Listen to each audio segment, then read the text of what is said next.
ನಮ್ಮ ರಾಜ್ಯದ KPSCಯ ಒಂದು ಪರೀಕ್ಷೆಗಳು ಅಂತಂದ್ರೆ ಒಂದು ರೀತಿ ಹೇಸಿಗೆ ಬರೋ ರೀತಿ ಆಗ್ಬಿಟ್ಟಿದೆ ಹಲವಾರು ಜನರಿಗೆ. ಯಾಕೆ ಅಂತಂದ್ರೆ ಮೊನ್ನೆಷ್ಟೇ ನಾನು ತಿಳಿಸಿದ್ದೆ PDO ನಾನ್ HK ಪರೀಕ್ಷೆಯಲ್ಲಿ ಯಾವ ರೀತಿಯಾಗಿ ಅಕ್ರಮವನ್ನು ಎಸಗಿದ್ದಾರೆ ಅಂತೇಳಿ.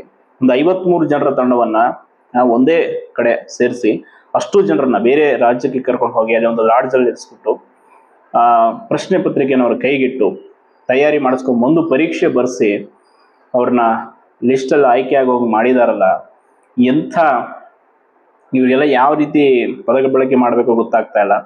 ಅಂಡ್ ಅವ್ರು ಯಾರು ಏನು ಎತ್ತ ಅವ್ರ ಮೇಲೆ ಯಾಕೆ ಆರೋಪ ಬಂದಿದೆ, ಆ 53 ಜನ ಆಸ್ಪಿರೆಂಟ್ಸ್ಗಳು ಯಾರು ಅಭ್ಯರ್ಥಿಗಳಿದ್ರು, ಸೊ ಅವ್ರನ್ನ ಯಾರು ಕರ್ಕೊಂಡು ಹೋಗಿದ್ದು, ಏನು ಅದ್ರ ಮಾಹಿತಿ ಕೊಟ್ಟವ್ರು ಯಾರು, ಹೆಂಗೆ ಎತ್ತ ಅನ್ನುವಂಥದ್ದು ಈಗ ಆಲ್ರೆಡಿ ನಾವು ಲೋಕಾಯುಕ್ತಕ್ಕೂ ಕೂಡ ದೂರು ಕೊಡೋದಕ್ಕೆ ಸಿದ್ಧವಿದ್ದೀವಿ.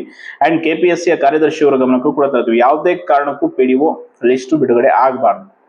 ಇನ್ ಕೇಸ್ ಬಿಡುಗಡೆ ಆಯ್ತು ಅನ್ಕೊಳ್ಳಿ, ಆಯ್ಕೆ ಪಟ್ಟಿ, ಅಂತಿಮ ಆಯ್ಕೆ ಪಟ್ಟಿ, ಖಂಡಿತವಾಗಿ ಹೇಳ್ತೀನಿ ಅದು ಅತಿ ದೊಡ್ಡ ಘೋರ ಅನ್ಯಾಯ. ಅದಕ್ಕೆ ಸಂಬಂಧಪಟ್ಟಾಗೆ ಹೆಂಗೆ ಏನು ಅನ್ನುವಂಥದ್ದನ್ನ ಈಗ ಅಪ್ಕಮಿಂಗ್ ತಿಳಿತಾ ಹೋಗೋಣ ಬನ್ನಿ.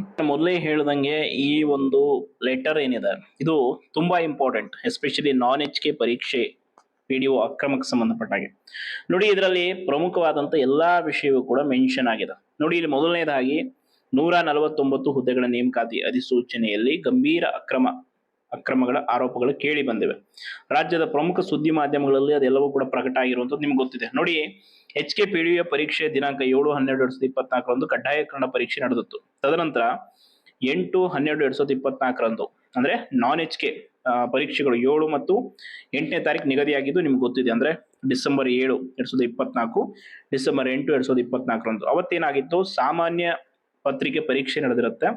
ಆದ್ರೆ ಇಲ್ಲಿ ಪ್ರಮುಖ ಹೋದಂತ ವಾದ ಏನು ಅಂತಂದ್ರೆ, ಪ್ರಭಾವಿ ಅಭ್ಯರ್ಥಿಗಳು ಏನಿದೆ ಪರೀಕ್ಷೆ ಬರೆಯುವ ಅಭ್ಯರ್ಥಿಗಳು ಕಡ್ಡಾಯ ಕನ್ನಡ ಪರೀಕ್ಷೆಗೆ ಹಾಜರಾಗದೆ, ಅಂದ್ರೆ ದಿನಾಂಕ 6/12/2024 ರಾತ್ರಿ ಸಮಯ ನೋಡ್ಕೊಳ್ಳಿ ಕರೆಕ್ಟ್ ಆಗಿ 11 ಗಂಟೆಯಿಂದ ದಿನಾಂಕ 7/12/2024 ಅಲ್ಲಿವರೆಗೂ 40 ವಿದ್ಯಾರ್ಥಿಗಳು, ಎಸ್ಪೆಷಲಿ 40 ಮೇಲ್ ಕ್ಯಾಂಡಿಡೇಟ್ಸು, 13 ಜನ ಫಿಮೇಲ್ ಕ್ಯಾಂಡಿಡೇಟ್ಸ್ ಅನ್ನ ಹೈದರಾಬಾದ್ನ ಒಂದು ಪ್ರಭಾವಿ ಹೋಟೆಲ್ನಲ್ಲಿ ಒಟ್ಟಿಗೆ ಕೂಡಿಸಿ ಅಲ್ಲಿ PDO ಪ್ರಶ್ನೆ ಪತ್ರಿಕೆಯನ್ನ ಕೈಗೆ ಇಟ್ಟು ಅದರಲ್ಲಿ ಅವರಿಗೆ ಕೊಟ್ಟಂತ ಪ್ರಶ್ನೆ ಪತ್ರಿಕೆ ಇಂಗ್ಲಿಷ್ ಭಾಷೆಯಲ್ಲಿ ಇದೆ ಎಂದು ಈಗ ಕೆಲವರಿಂದ ಮಾಹಿತಿ ದೊರೆತಿದೆ. ಅಂದ್ರೆ ಅಲ್ಲಿ ಇಂಗ್ಲಿಷ್ ಕ್ವಶನ್ ಪೇಪರ್ ಅನ್ನ ಇವರಿಗೆ ಕೊಟ್ಟಿರ್ತಾರೆ. ಒಟ್ಟು 40 ಜನ ಮೇಲ್ ಕ್ಯಾಂಡಿಡೇಟ್ಸು, 13 ಜನ ಫಿಮೇಲ್ ಕ್ಯಾಂಡಿಡೇಟ್ಸ್ ಅನ್ನ ಹೈದರಾಬಾದ್ನ ಒಂದು ಪ್ರಭಾವಿ ಹೋಟೆಲ್ಗೆ ಕರ್ಕೊಂಡು ಹೋಗಿ ಅಲ್ಲಿ ಏನ್ ಮಾಡಿರ್ತಾರೆ, ಇವರಿಗೆ ಪ್ರಿಪೇರ್ ಮಾಡಿಸಿರ್ತಾರೆ. ಸೊ ನೋಡಿ, ಇಲ್ಲಿ ನಮಗೆ ಒಂದೇ ಆಗ್ಬೇಕಾಗಿರೋದು ಅವರ ಒಂದು ಫೋನ್ ನಂಬರ್, ಲೊಕೇಶನ್ ಅನ್ನ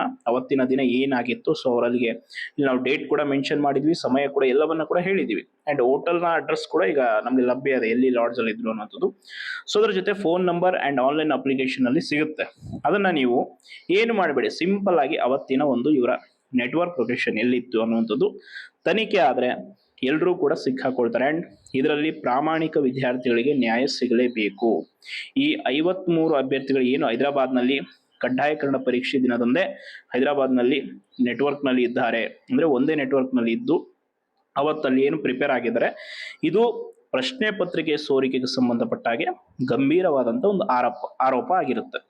ನೋಡಿ, ಇಲ್ಲಿ ಮೇಲ್ನೋಟಕ್ಕೆ ಈ 53 ಅಭ್ಯರ್ಥಿಗಳ ಮೇಲೆ ಏನು ನಾವು ಆರೋಪ ಮಾಡ್ತಾ ಇದೀವಿ, ಇವರೆಲ್ಲರೂ ಕೂಡ ಕಡ್ಡಾಯ ಕನ್ನಡ ಪರೀಕ್ಷೆಗೆ ಹಾಜರಾಗಿಲ್ಲ. ಅಂದ್ರೆ ಇವ್ರು ಈ ಹಿಂದೆ ಬರೆದು ಪಾಸ್ ಆಗಿದ್ರು. ಅಂದ್ರೆ ಅಲ್ಲಿ ನೋಡಿ, ಇವ್ರು ಏನು ಕ್ವಶನ್ ಪೇಪರ್ ಕೊಟ್ಟು ಬರ್ಸೋಕೆ ಕರ್ಕೊಂಡು ಹೋಗ್ತಾ ಇದ್ರು, ಅವರು ಯಾರು ಕಡ್ಡಾಯ ಕನ್ನಡ ಪಾಸ್ ಆಗಿದ್ರೆ ಅಂಥವ್ರನ್ನ ಮಾತ್ರ ಸೆಲೆಕ್ಟ್ ಮಾಡ್ಕೊಂಡಿದ್ರು. ಅದರ ಜೊತೆ ಯಾರು ಹಣ ಕೊಡ್ತಾರೆ ಅವ್ರನ್ನ. ಆ 53 ಅಭ್ಯರ್ಥಿಗಳು ಹೈದರಾಬಾದಿಗೆ ಹೋಗಿ ಪ್ರಭಾವಿ ಲಾಡ್ಜ್ನಲ್ಲಿ ಇಂಗ್ಲಿಷ್ ಮಾಧ್ಯಮದಲ್ಲಿ ನಾನ್ HK PDO ಪ್ರಶ್ನೆ ಪತ್ರಿಕೆಗಳನ್ನ ಕೈಗೆ ಕೊಟ್ಟಿರೋ ಬಗ್ಗೆ ಮಾಹಿತಿ ಲಭ್ಯವಾಗಿದೆ ನಮಗೆ. ಸೊ ಇದರಲ್ಲಿ ಸದರಿ ಮಾಹಿತಿಯನ್ನ ಅಲ್ಲಿಗೆ ಹೋದಂತ ನೋಡಿ, ಇಲ್ಲೇನಾಗಿದೆ, ಒಂದು ಗ್ರಾಮದ ಒಂದು 5 ಜನ ಅಭ್ಯರ್ಥಿಗಳು ಇದರಲ್ಲಿ ಕೂಡ ಹೋಗಿರ್ತಾರೆ. ಅವರು ಈಗ ಈ ವಿಷಯವನ್ನು ಬಹಿರಂಗಪಡಿಸ್ತಾರೆ. ಯಾಕೆ ಬಹಿರಂಗಪಡಿಸಿದ್ರು ಅಂದ್ರೆ ಅದಕ್ಕೆ ರೀಸನ್ ಇದೆ, ಅದನ್ನ ಹೇಳ್ತೀವಿ ಯಾಕೆ ಬಹಿರಂಗ ಪಡಿಸಿದ್ರು ಅಂತ. ಬಟ್ ಈ 53 ಅಭ್ಯರ್ಥಿಗಳ ಫೋನ್ ನಂಬರ್ ಅನ್ನ ಪರಿಶೀಲನೆ ಮಾಡಿದ್ರೆ ಸತ್ಯಾಸತ್ಯತೆ ಅಂಡ್ ಅವರ ಕಾಲ್ ಡೀಟೇಲ್ಸ್ ಎಲ್ಲವೂ ಕೂಡ ತೆಗೆದ್ರೆ ಖಂಡಿತವಾಗಿ ಸತ್ಯ ಹೊರಗೆ ಬರುತ್ತೆ. ಇನ್ನೇನು ಹೆಚ್ಚಿಗೆ ಏನು ಅವಶ್ಯಕತೆ ಇಲ್ಲ. ನಾವು ಸಿಂಪಲ್ ಆಗಿ ಹೇಳ್ತಾ ಇರೋ ವಿಷಯ, ಈ 53 ಜನರಲ್ಲಿ 40 ಜನ ಮೇಲ್ ಕ್ಯಾಂಡಿಡೇಟ್ಸು, ಇನ್ನು 13 ಜನ ಫಿಮೇಲ್ ಕ್ಯಾಂಡಿಡೇಟ್ಸ್, ಇಷ್ಟು ಜನ ಹೈದರಾಬಾದ್ಗೆ ಒಂದು ಪ್ರಮುಖ ಲಾಡ್ಜ್ ಅಲ್ಲಿ ಇದ್ಕೊಂಡು ಅವತ್ತು ಪರೀಕ್ಷೆಗೆ ಇಂಗ್ಲಿಷ್ ವರ್ಷನ್ ಪೇಪರ್ ಅನ್ನು ಕೂಡ ಇವ್ರ ಕೈಗಿಟ್ಟು. ಯಾಕೆ ಇಂಗ್ಲಿಷ್ ವರ್ಷನ್ ಕೊಟ್ಟರು ಅಂದ್ರೆ ಎಲ್ಲರೂ ಮತ್ತೆ ಚೆನ್ನಾಗಿ ಒಂದೇ ಸ್ಕೋರ್ ಮಾಡಿದ್ರೆ ಹೆಂಗೆ, ಈ ರೀತಿ ಪ್ಲಾನ್ಗಳಿದೆ. ಪ್ರಶ್ನೆ ಅರ್ಥ ಆಗಬಾರ್ದು ಅನ್ನೋ ರೀತಿ ಇವ್ರಿಗೆ ಪೇಪರ್ ಕೈಗಿಟ್ಟು ನೀವು ಹೆಂಗೆ ಪ್ರಿಪೇರ್ ಆಗ್ತೀರಾ ಹಾಗೆ ಅಂತೇಳಿ ಪ್ರಿಪೇರ್ ಆಗಿಸಿ ಅವರಿಂದ ಕರ್ಕೊಂಬಂದು ಇವ್ರಿಗೆ ಯಾವುದೇ ರೀತಿ ಡೌಟ್ ಬರದೇ ಇರೋ ರೀತಿ ಪರೀಕ್ಷೆ ಬರೆಸಿ ಆಯ್ಕೆ ಮಾಡಿರುವಂಥದ್ದು. ಸೊ ಇದನ್ನ ಮಾಹಿತಿ ಕೊಟ್ಟವರಿಗೆ ನಮಗೆ ಜೀವಂತ ಸಾಕ್ಷಿ ಇದ್ದಾರೆ 5 ಜನ. ಅವ್ರು ನೀವು ಯಾವುದೇ ಕೋರ್ಟು ಎಲ್ಲೇ ಬಂದು ಕೇಳಿದ್ರು ಸಾಕ್ಷಿ ಹೇಳೋಕೆ ರೆಡಿ ಇದ್ದಾರೆ. ಸೊ ನೋಡಿ, ಈಗ ತನಿಖೆ ನೀವು ಮಾಡಿಸ್ತೀರಾ ಅಥವಾ ನಾವು ಮಾಡ್ಬೇಕನ್ನುವಂಥದ್ದು ಮೇನ್ ಪ್ರಶ್ನೆ. ನೀವು ಮಾಡಿಸಿಲ್ಲ ಅಂದ್ರೆ ನಾವು ತನಿಖೆ ಖಂಡಿತವಾಗಿ ಮಾಡ್ತೀವಿ. ನಾವು ಮಾಡಿದ್ರೆ ಈ ರಾಜ್ಯದ ಮುಂದೆ KPSCಯ ಮರ್ಯಾದೆ ಹರಾಜಾಗೋದಂತೂ ಖಚಿತ. ಇದು ಆರೋಪದ ಜೊತೆ ಈ 53 ಜನರ ಲಿಸ್ಟ್ ಕೂಡ ನಮ್ಮ ಹತ್ರ ರೆಡಿ ಇದೆ. ಸೊ ನೋಡಿ, 53 ಜನರ ಲಿಸ್ಟ್ ರೆಡಿ ಇದೆ. ಸೊ ನಾವು ಅದನ್ನ ಬಹಿರಂಗ ಪಡಿಸುವ ಮುಂಚೆ ನೀವೇ ತನಿಖೆ ಮಾಡಿ ರೆಡಿ ಮಾಡಿ. ನಾವೇನಾದ್ರೂ ಅದನ್ನ ಬಹಿರಂಗ ಪಡಿಸಲೇಬೇಕು ಅಂತಂದು ರೆಡಿ ಆದರೆ ನೋಡಿ, ಈ 53 ಜನ ಕ್ಯಾಂಡಿಡೇಟ್ಗಳ ರಿಜಿಸ್ಟರ್ ನಂಬರ್ ಕೂಡ ಇಲ್ಲಿ ಒಂದೊಂದಾಗಿ ಹೆಸರುಗಳನ್ನ ನಾವು ಯಾಕೆ ಮೆನ್ಷನ್ ಮಾಡಲ್ಲ ಅನ್ನೋದು ನೆಕ್ಸ್ಟ್ ವಿಡಿಯೋದಲ್ಲಿ ಬರುತ್ತೆ. ಅಷ್ಟೊತ್ತಿಗೆ ಈಗ ನಾವು ಇದನ್ನ ಎಲ್ಲಿ ಸಲ್ಲಿಸಬೇಕು, ಕಾರ್ಯದರ್ಶಿ ಅವರಿಗೆ, ಲೋಕಾಯುಕ್ತಕ್ಕೆ ಎಲ್ಲವೂ ಕೂಡ ಸಲ್ಲಿಕೆ ಮಾಡ್ತೀವಿ. ಅವ್ರು ಎಚ್ಚೆತ್ಕೊಂಡು ತನಿಖೆ ಮಾಡಿಸಿದ್ರೆ ಓಕೆ, ಇಲ್ಲ ಅಂದ್ರೆ ಇಷ್ಟು ರಿಜಿಸ್ಟರ್ ನಂಬರ್ಗಳು ಈ 53 ಜನ ಅಭ್ಯರ್ಥಿಗಳ ಹೆಸರು ಸಮೇತ ನಮ್ಮ ಹತ್ರ ಪಟ್ಟಿ ಇದೆ. ಇದನ್ನ ನೋಡಿ, ನೀವೀಗ ತನಿಖೆ ಮಾಡಿಸಿ ಸತ್ಯಾಸತ್ಯತೆಯನ್ನ ಹೊರ ತರಲೇಬೇಕು. ಇಲ್ಲ ಅಂದ್ರೆ ಖಂಡಿತವಾಗಿ ಹೇಳ್ತೀನಲ್ಲ, ಅತಿ ದೊಡ್ಡ ಪ್ರಮಾದ ಆಗೇ ಆಗುತ್ತಿದ್ದು. ಅಂಡ್ ಇನ್ನೊಂದು PDF ಇದೆ, ಅದರಲ್ಲಿ ಇವರ ಅಂಕಗಳು, ಈ ಹಿಂದಿನ ಪರೀಕ್ಷೆ ಅಂಕಗಳು ಯಾಕೆ ನಮ್ಗೆ ಈ ಗಂಭೀರವಾದಂತ ಆರೋಪವನ್ನು ಮಾಡಿದ್ವಿ ಅನ್ನುವಂಥದ್ದು ಕೂಡ ತಿಳಿಸ್ತೀವಿ. ನೋಡಿ, ಇಲ್ಲಿ ನಾನ್ HK PDO ಪ್ರಶ್ನೆ ಪತ್ರಿಕೆಗೆ ಸಂಬಂಧಪಟ್ಟ ಹಾಗೆ ಇಲ್ಲಿ ಇವರ ಕೈಗೆ ಕೊಟ್ಟಿರುವಂಥದ್ದು 100ಕ್ಕೆ 100ರಷ್ಟು 100ಕ್ಕೆ 200ರಷ್ಟು ಸತ್ಯ ಇದೆ.